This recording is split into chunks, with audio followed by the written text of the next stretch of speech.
They've both been married before. What are you working for?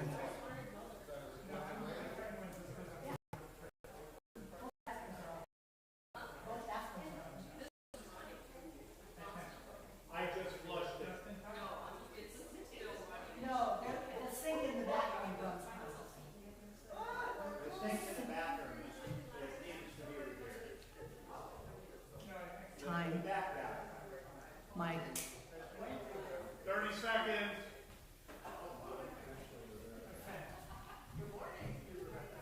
Good morning, Genesis. Well, something just. Yeah, I literally just watched it.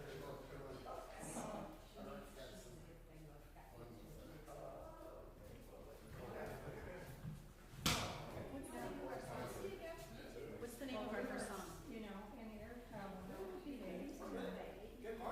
Good morning, everyone. Welcome to Genesis Center for Spiritual Living. Please stand and sing our opening song, My Soul is Welcome Here.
I owe you all an apology. I started a phrase too early. That's why you sang an extra phrase on the song. You're fired.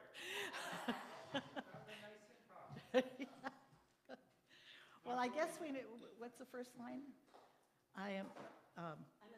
I'm in the right place. Maybe we needed to be reminded one more time that we were in the right place. We are in the right place at exactly the right time. Exactly. It's wonderful to see you all here. Genesis is a community that is dedicated to love, inspiring harmony, and creating connections to empower your spiritual growth.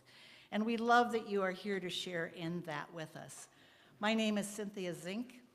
Forgot my thing. And I will be your host this morning. It's in my bag. Our online host today is Eric. If this is your first time watching us online, please comment on how you found Genesis. And if you would now please read with me our mission and our vision statements that are up on the screen. Our mission statement: we are building a vibrant community, cultivating a garden of spiritual growth, honoring vulnerability, creating a safe place of comfort and peace where all are welcome and accepted. And our vision?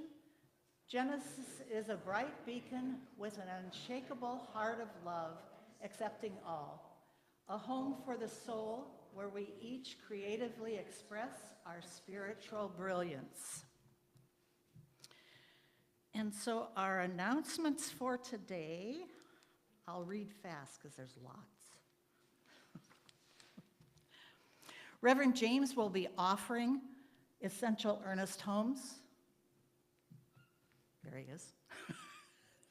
For our beginning of the fall courses.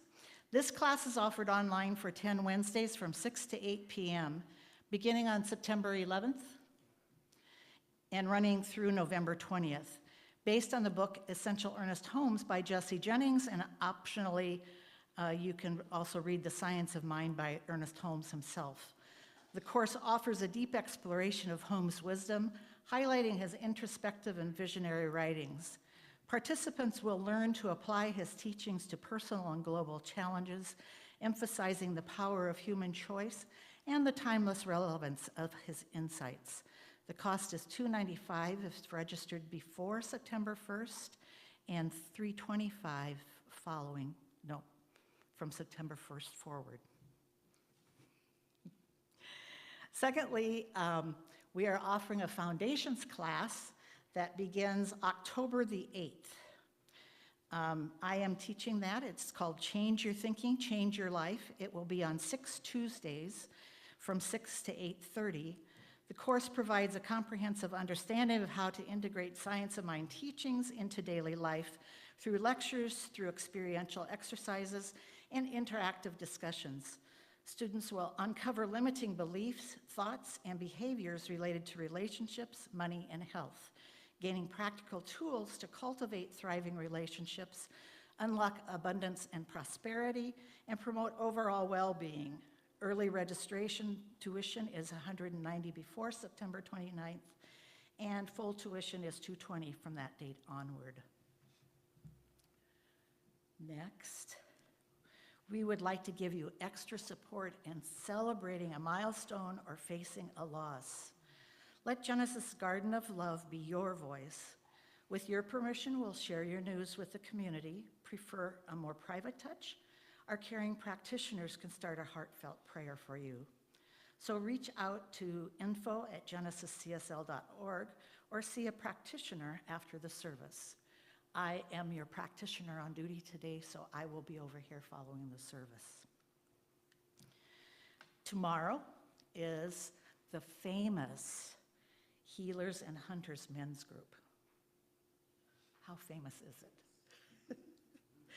It is from 7 to 8:30 p.m. Dave Pennick, a spiritual mind practitioner, and Jim Monson, who's back at our table, for Genesis Men's Group. This Genesis Men's Group is a place where men get together, connect with each other, and share what is going on in their lives. You can see Jim afterwards if you'd like to find out more information, or you can join them tomorrow. I do have information if you need email addresses, and it's also up here. There will not be a book study today after service. Most Sundays it is from 12 to 1, but not today. We have our Genesis practitioner meeting after we have food and fellowship, most importantly. So, okay, do we have, everybody has been here before. Rebecca, I think you weren't here when we had the new persons. Are you comfortable introducing yourself and your partner?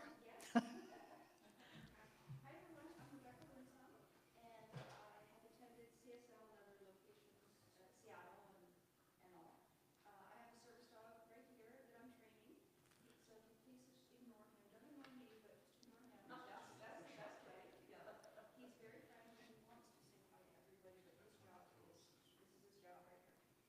What else should I say? That's perfect. Thank you so much. Yeah, she says that he's very friendly, but the last time she was here with him, I went up and I put my hand out, and he backed away from me. He was doing his job. So anyway, okay, thank you. Welcome. We're glad you're back, and glad you could be here for the whole service. Is there anyone online for the first time, Eric? At least that you can tell. Cool. So next is one of our favorite parts of the service. We have our meet and greet, so if you want to take a moment to greet those around you, I think we have enough time to greet everybody if you don't stand and visit too long. So go ahead and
okay.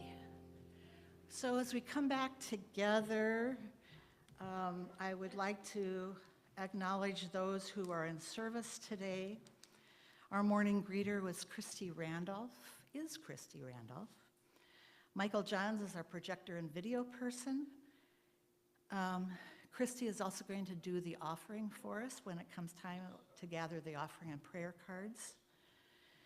Jim Monson is our sound tech. Eric Jacobs is our online host and everything on that back table when somebody's gone. He's our tech yoga. Our tech yoga.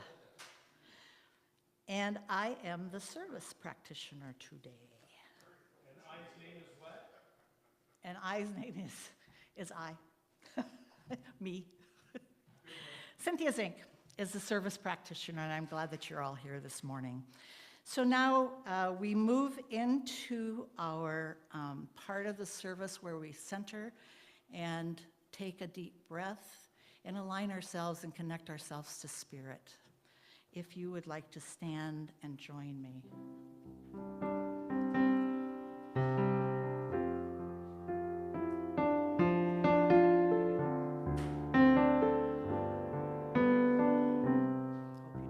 Hope you know the words. I breathe and turn within. I breathe and turn within. I open up my heart and feel God's presence.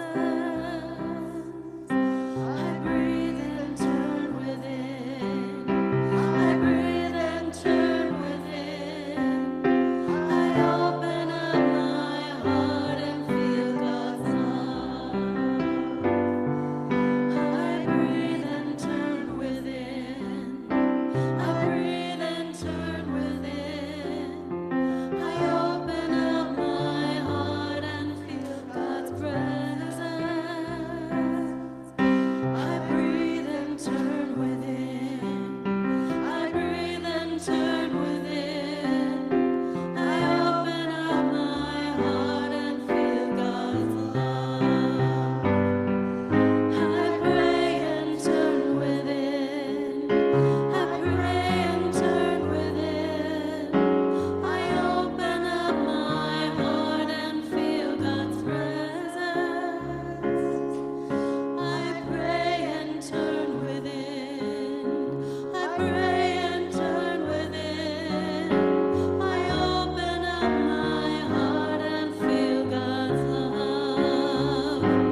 breathe in that breath of life that I call spirit with each ring of the gong. Is it a ring of the gong? Each gong of the gong.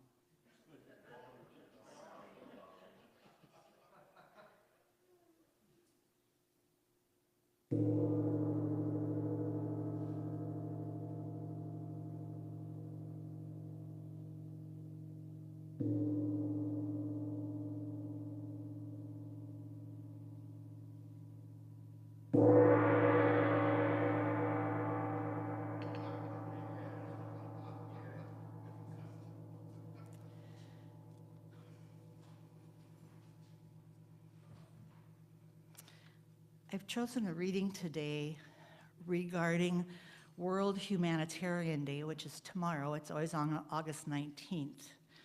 And this year's theme is called the Act for Humanity.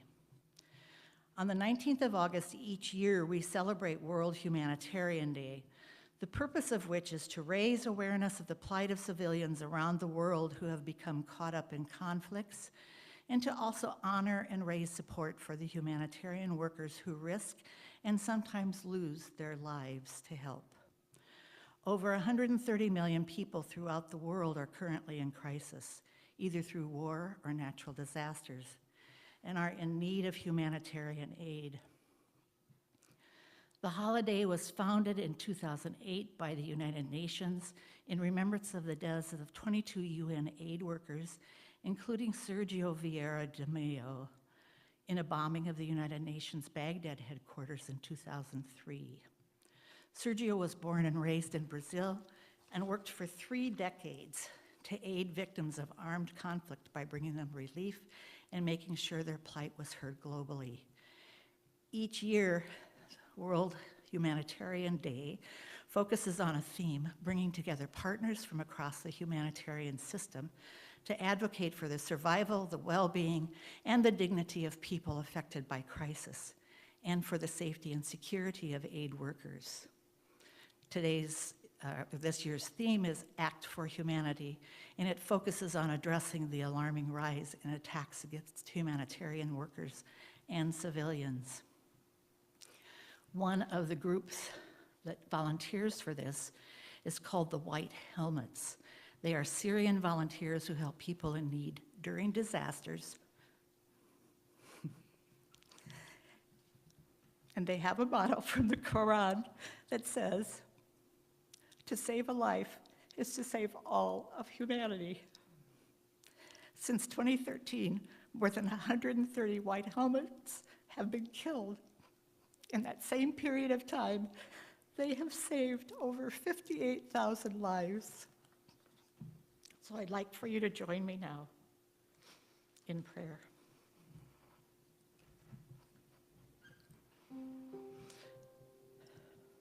So I recognize today the love, the power, the presence of that almighty being that some of us call God, some of us call Buddha, some of us call Jesus or Spirit or the divine. Whatever you name this all-powerful being, we recognize right here and right now that love and compassion that is all there is. And I know that we are all one with it. Everybody that is here in this building, everything that is watching us, everybody that is watching us online, and everybody in this world is one with that divine being of love and compassion. We all have that little light, that little spark within us. Some of it, it's small. Some of it's just a candle flame. Some of it is a big, brilliant light, an aura that shines throughout the person's being and all around them. And it is from that place of light and love that I realize today that each and every one of us is called to service, whether it's World Humanitarian Day or any other day of the year, that we are all here to serve. We are all here to show our love, to show our compassion, to be in peace, to be in harmony with the world around us. And I recognize each and every one of us here that serve here at Genesis, knowing that each person is showing their service through a place of love within. I'm grateful for them. I'm grateful for Reverend James as he shares his thoughts with us, as he shares his inspired words that come through him from Spirit, through that love, through that compassion, knowing that God is all there is, that all-powerful presence is the beauty, the balance, the harmony of our life, of our lives, of our life, because we are one. I'm grateful for all of life.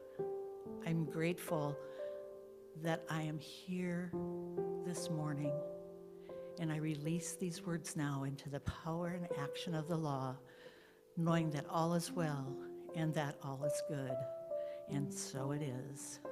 Amen. And now, ChristineEss will share her gifts with us.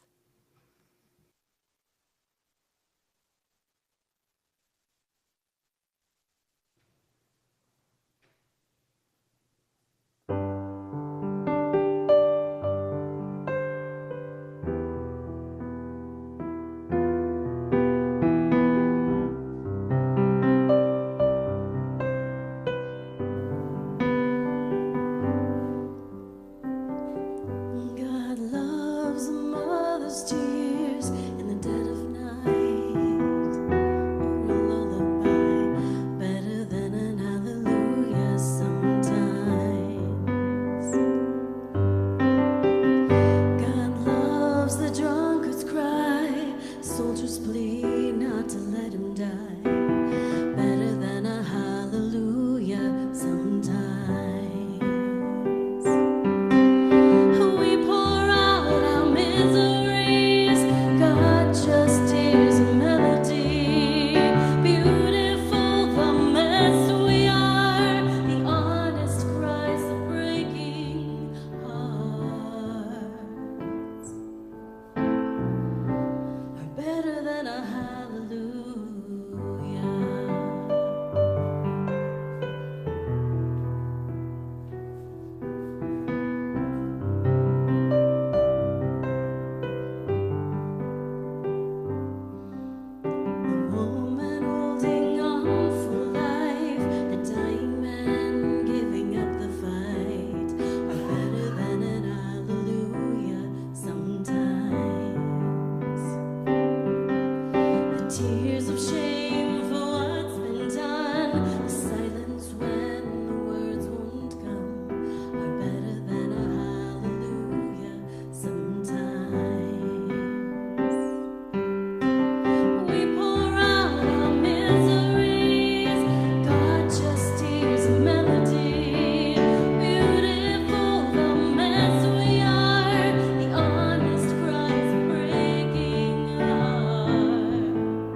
Amazing. Thank you, ChristineEss. We are so blessed.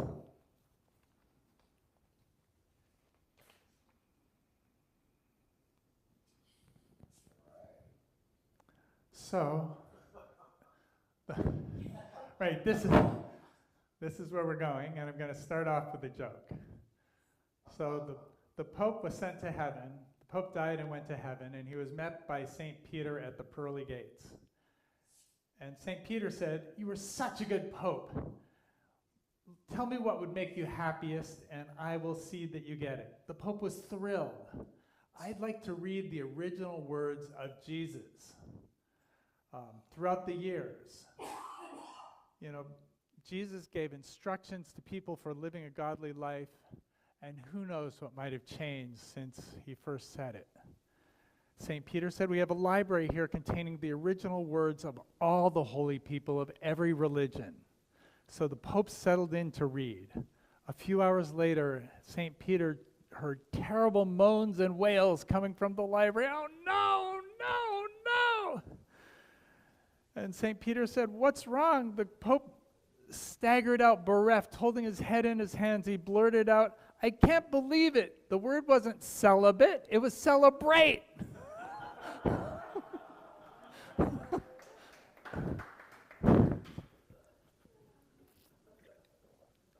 So we do have sort of an odd relationship to sexy spiritual beings. And it's interesting, historically, the way the Catholic Church came about that.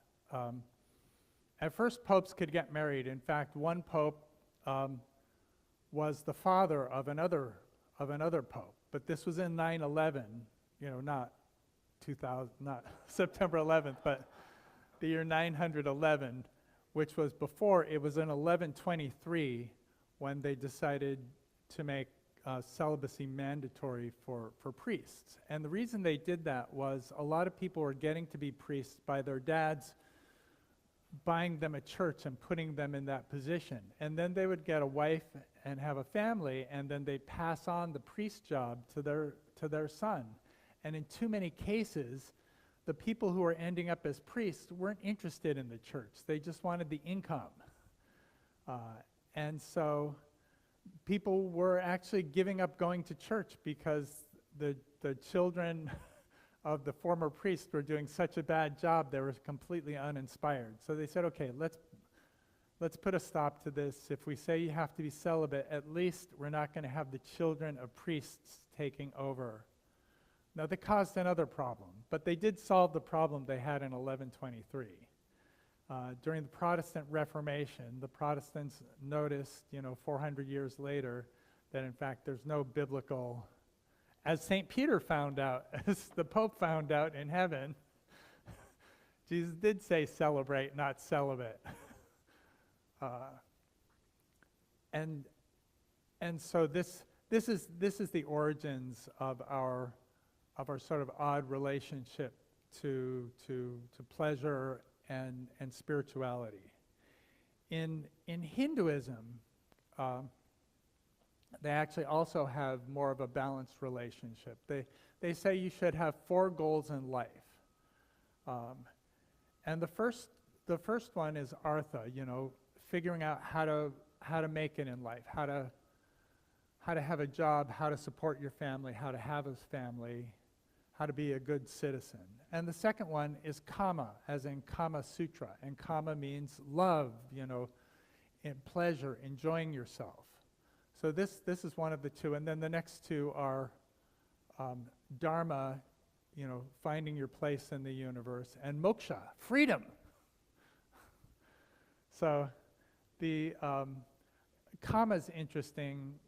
There is a god Kama who like Cupid in the Western tradition, fires arrows at people to make them fall in love. But instead of having wings coming from his back, he rides on a parrot. So if you're in India and you see a little guy with an arrow riding on a parrot, better watch out. That is Kama coming to spread the love. So in computers, I'm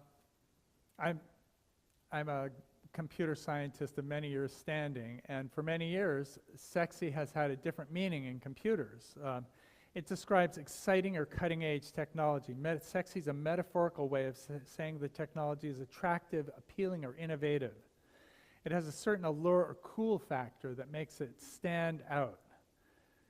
And so,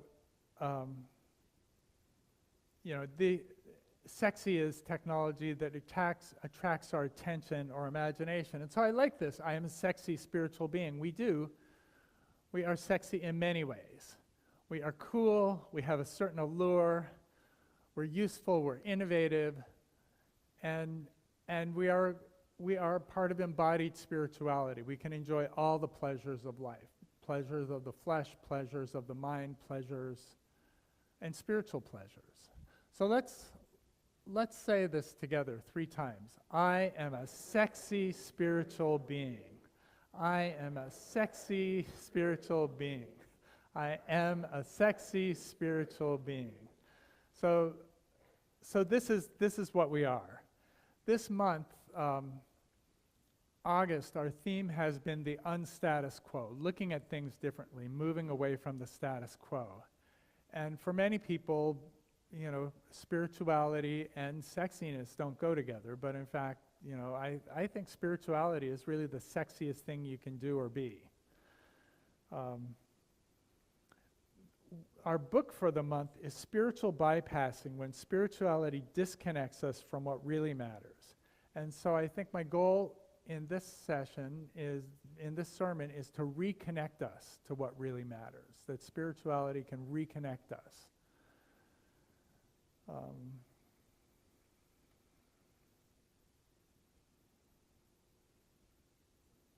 Ernest Holmes said, "Everyone needs the warmth and color, the imagination and feeling of a sense of intimacy with the creative spirit. Our intellect yearns towards it as naturally as a rose turns to the sun." So everybody needs the warmth and color, the imagination and feeling of a sense of intimacy with creative spirit. Our intellect yearns towards it as naturally as a rose turns to the sun. Ernest Holmes talked about creative spirit as being principle, but he said that it's more than principle. It's an actual presence that you can feel. It's something that's very real in your life, as well as being principle. There are spiritual laws, and we can follow them, and they'll benefit us. I want to talk about, with intimacy, one of the things I love about Genesis is how we do such a good job of hugging. And there was a study in a New York retirement home that found that for as little as 3 hugs a day gave people a measurable improvement in health and well-being. What they found, for 3 hugs a day, it would reduce stress, strengthen your immune system, make you feel safer, give you a sense of belonging, give you a sense of mattering, and give you a sense of self-esteem. Virginia Stier didn't do a study, but through observation, she believed that 4 hugs a day were the minimum. New York found you could cut one off. So 3 or 4, that 8 hugs a day she believed were necessary for normal functioning, and she thought in order to be really creative, you wanted to have 12 hugs a day. And so, so this is good. For Sunday, I think we all got 12 hugs, so we are set to be creative for today. What you can do, sometimes, so if you can find people in your life or arrange your life so there's more hugging, I think that will help you get those benefits. I found, I worked in the European Commission as a young man, and one of the things I found is the way we greeted each other depended on what country you were from. And French people gave the best handshakes. A handshake from a French person really felt more like a hug. It was like they'd go in completely enthusiastic with 2 hands, grab your hand, and shake it, and you felt really, seen and loved and belonging. So I think it's cultural. I think they might find in France, if they did a study in a French retirement home, that having handshakes would give you that benefit. But we live in America, so we can go with the hugs. There was a time, I generally have adequate hugs in my life, but 9 years ago, my wife and mother died like all of a sudden together, and my kids were living in other states far away. So I spent a lot of time in the woods, and I ended up hugging trees a lot, which I thought was odd because I had never been a tree hugger before, but it felt really good. And it turned out I talked to friends who are widows and widowers, and they said the same thing happened to them, that they found tree hugging to be very, very healing. And so this is a way you can, if you can hug a tree and see what kind of benefits you get from that. Also hugging pets, teddy bears, or even your pillow. Well, one of my little brothers loved to hug his pillow. It was his favorite time of the day. He had a special pillow, and he'd run and hug it. And he'd scream, "Oh, my ta-ba-ba-ba-ba-ba-ba." And so I could see that this brought him joy and connection. So if you don't have huggable people nearby, there are other ways to get, and this brings intimacy. It's really an authentic way of connecting with somebody. In a society where we're shy and we only know so many people, hugs and handshakes are ways we can be more intimate with each other. In Science of Mind, we often talk about intimacy. We dissect it as into me see. So you're bringing your authentic self. You're opening yourself so that other people can see your true self. And part of this, in order to be intimate with other people, we often want to be intimate with ourselves. And so to be intimate with ourselves, we really want to get to know our shadow. We want to uncover ourselves and learn what brings us pleasure and joy, to discovering our true physical, emotional, spiritual, and mental selves. And this brings me to Brené Brown, whose 2010 TED Talk, The Power of Vulnerability, made her famous. She famously is a shame researcher, and so this is one of the things that we have in our society, I think partly because of that weird thing that the Catholic Church did in 1123 that solved one problem and brought us a millennium of new problems. But Brené Brown says that most people feel shame. In fact, 85% of people get this shame feel some shame left over from school, which I don't think is what school teachers intended to do, but a lot of them have had that effect. The shame people have comes in three categories. One is social status. So people feel like they don't have enough money, or their work isn't good enough, or maybe they feel stereotyped or labeled. They feel invisible in society, or they feel like everybody's pointing at them and making fun of them,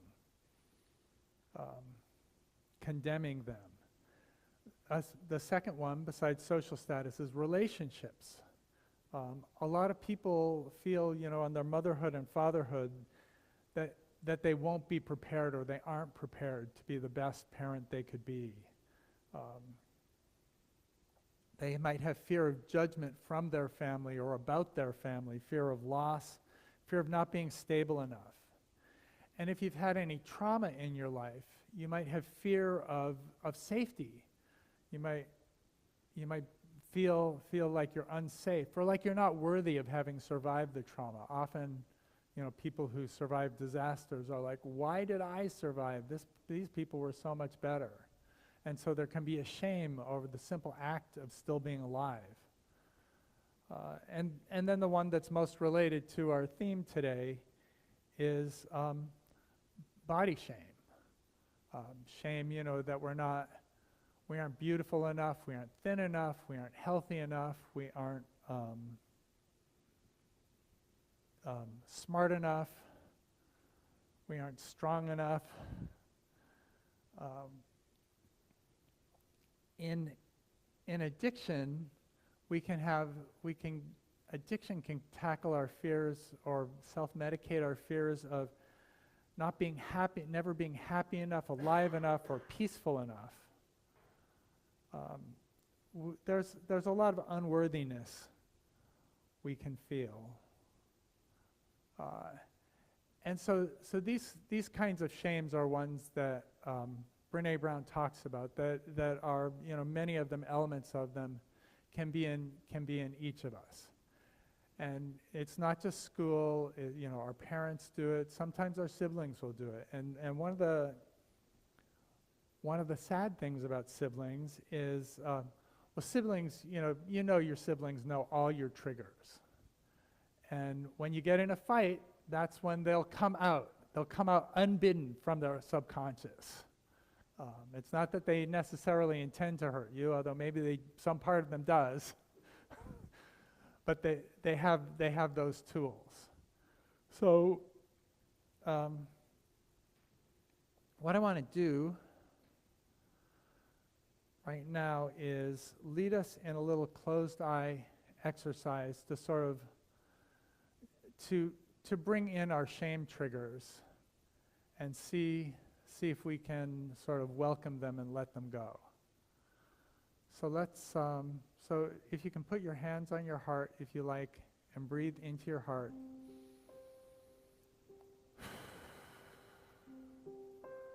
The first thing we're going to do is bring a feeling of gratitude into our hearts. So do what you need to do to make a feeling of gratitude come into your heart.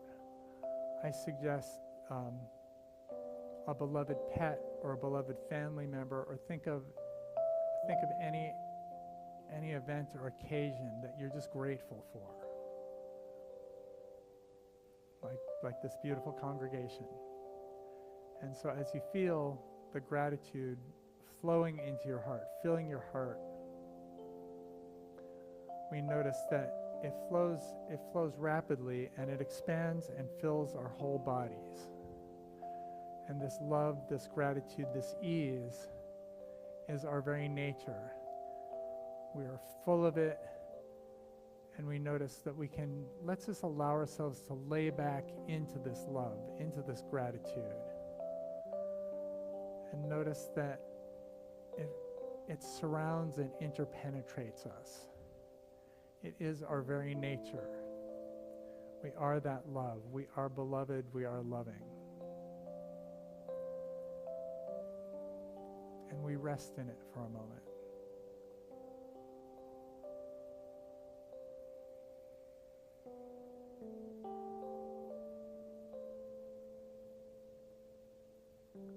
And then we expand that love, that ease. We notice that it connects us to everybody in the room, everybody in the congregation, everybody watching at home. Because love lives in eternity, outside of time and space. So we are all connected. We're all one in an ocean of love.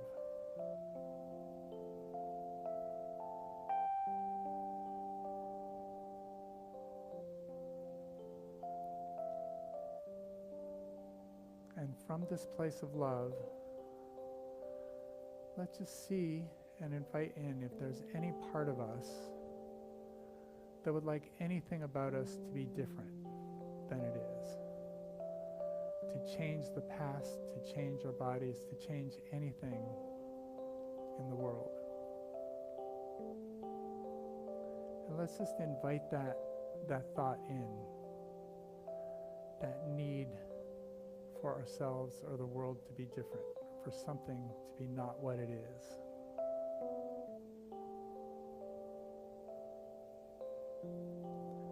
And as it comes near us, let us welcome that thought, and let's thank it. Thank it for keeping us safe. Thank it for doing our job, doing its job, trying to make us the best the best person we can be. And we are grateful for its role in our life so far. And then we can let it go. We can give it freedom. And we are free from needing the world to be different than it is. As we lean back into that love, into that connection, into that knowingness that we are safe here and now in our beautiful bodies, in our beautiful community, in our world.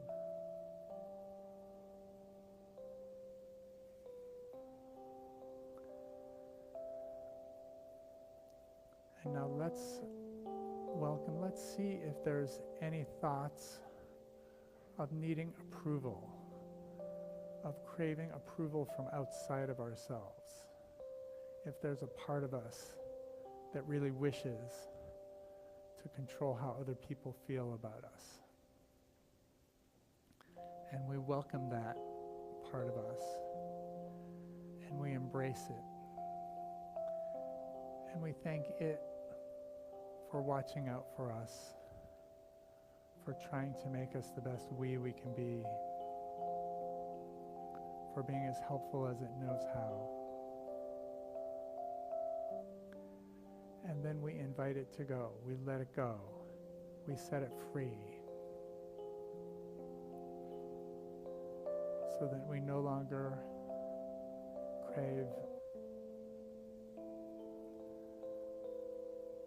approval from other people, but rather we know that we are infinitely beloved and loving.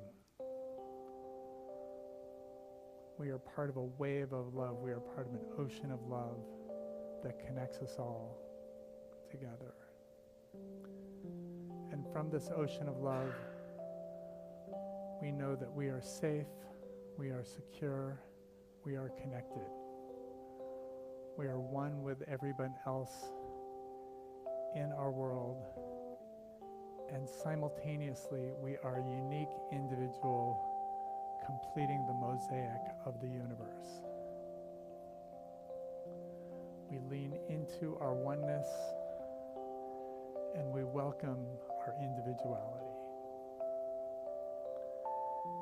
And as we bring our individuality and our oneness together into the unique being that is us, we rest. And we once again take a deep breath into our hearts and exhale. And whenever you're ready, you can bring your awareness back into the room and open your eyes.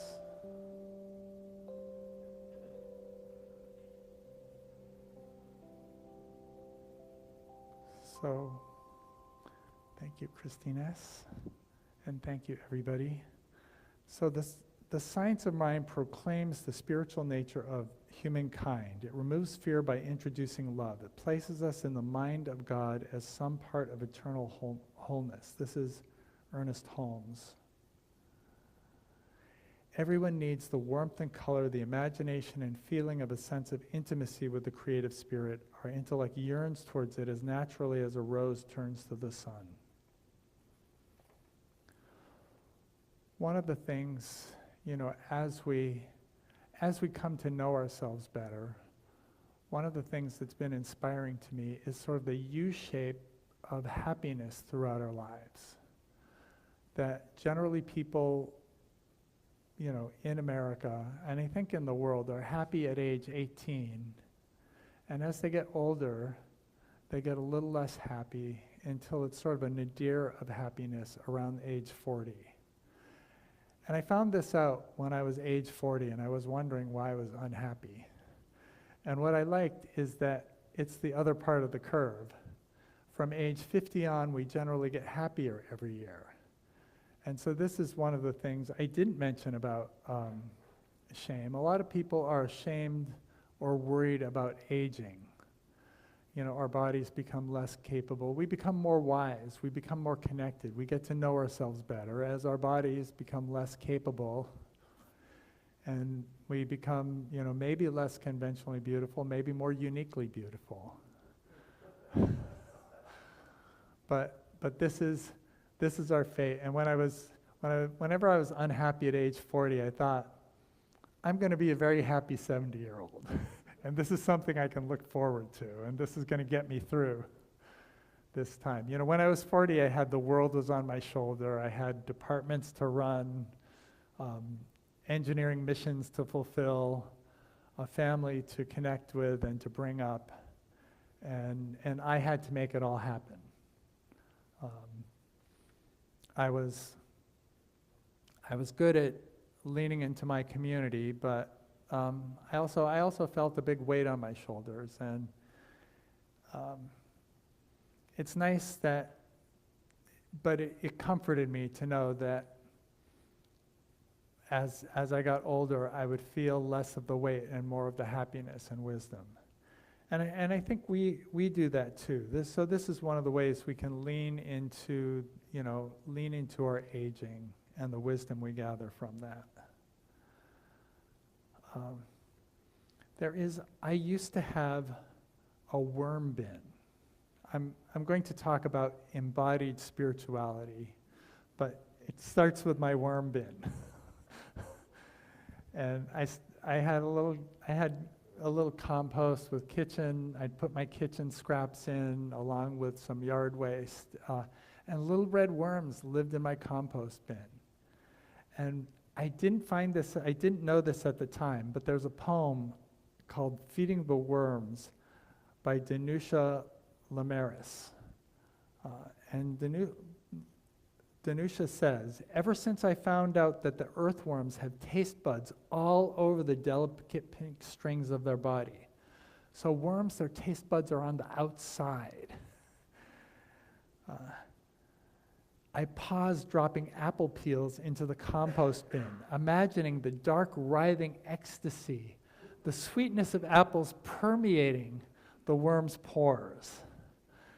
Then I offer them beets and parsley, avocado and melon, the feathery tops of carrots, as they squiggle around them.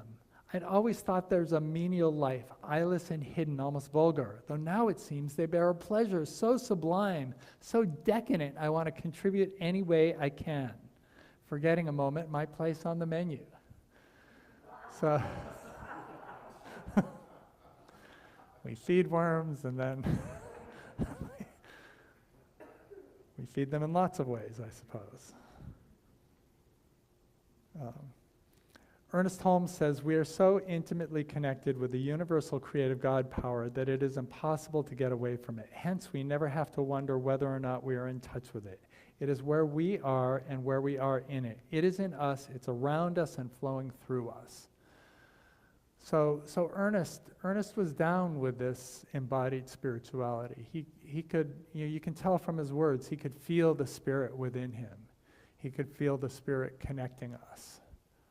So it's nice. I'm excited. One of the things I love about the Center for Spiritual Living is the more I get to know Ernest Holmes, the more I love him and the more I appreciate his message to the world and the way he got his message out. So I'm going to invite you for homework this week to enjoy everyday pleasures. Enjoy delicious food, beautiful scenery, miraculous moments, and more. And also, if you notice any shame coming up, just welcome the shame. Thank the shame for, doing what it has seen its job as doing, and let it go. Let it know that, we're safe, we're happy, we're content, we're moving up the aging curve of happiness, and we can give the shame freedom to lead its own life. I encourage you to look for at least 3 hugs a day. Studies say 6 seconds each. So I don't know if you want to time the hugs, but sort of longer better than shorter. Even if it's pillows. And so this is it. Enjoy your life. Take pleasure in your life. Connect with others, and be intimate. Allow yourself to authentically open to others. To allow, one of the authors for this week is a pleasure activist, and she says this is different than a hedonist. A hedonist is somebody who wants pleasure for themselves, which is fine. But a pleasure activist is somebody who wants more pleasure for the entire world, to make the world a more pleasurable place. And so I think we could all be pleasure activists this week. So this is it. Let's say again 3 times, I am a sexy spiritual being. I am a sexy spiritual being. I am a sexy spiritual being. And we are sexy in all the ways. We are dynamic, we are innovative, we are unique, we are expressive. So now, it's time in the service for prayers. And we've got, I want to briefly promote my Essential Earnest course, which you can sign up for at the welcome table, or talk to me if you want to take it. It begins on September 11th and goes to November 20th.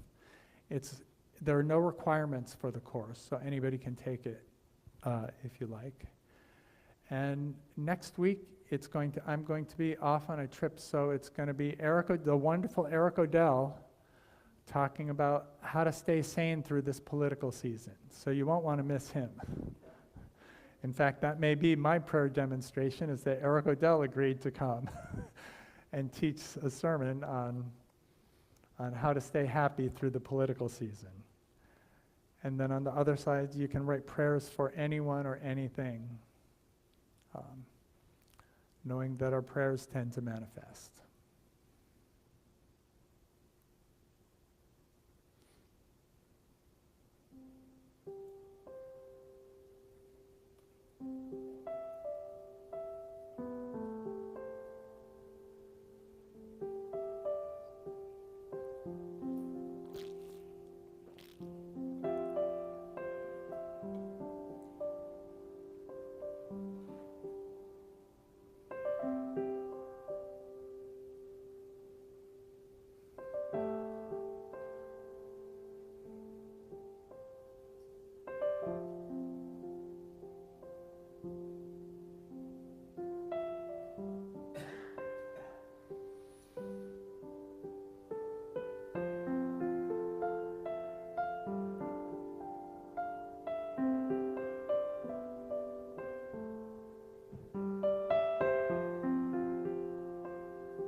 Now another song from our very own ChristineEss Young.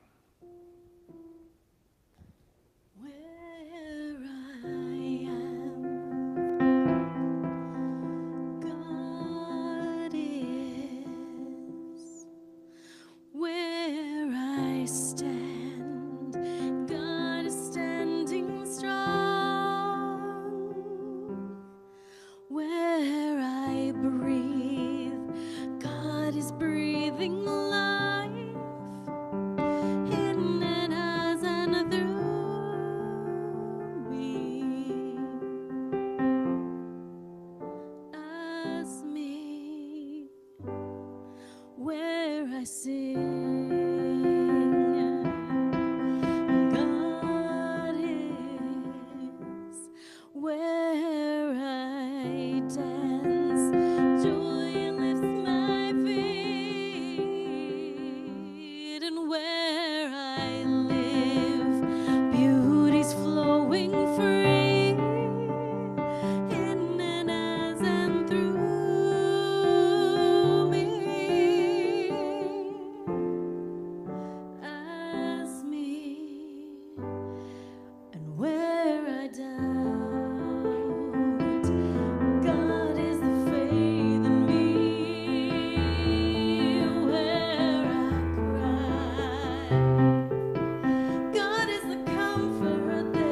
ChristineEss. It's beautiful.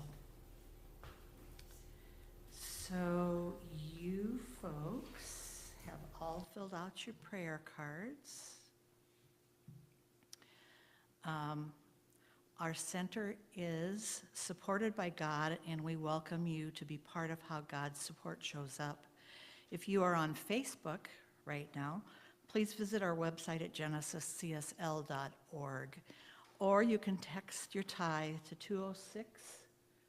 206-800-7595.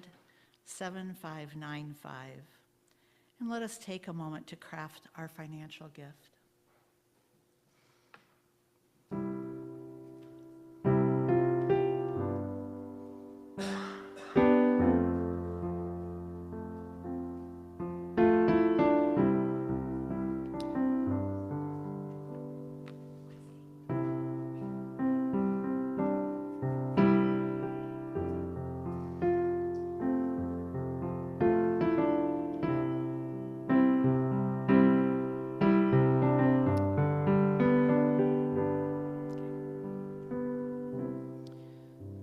So if you would take your prayer cards and your envelope, your offering envelope, and hold it up to your heart as we say our offering blessing together. Divine love through me blesses and multiplies all that I am, all that I have, all that I give, and all that I receive, and I am thankful. And now Christy will collect our offerings and our prayer cards. While they do that, please sing along with me and ChristineEss.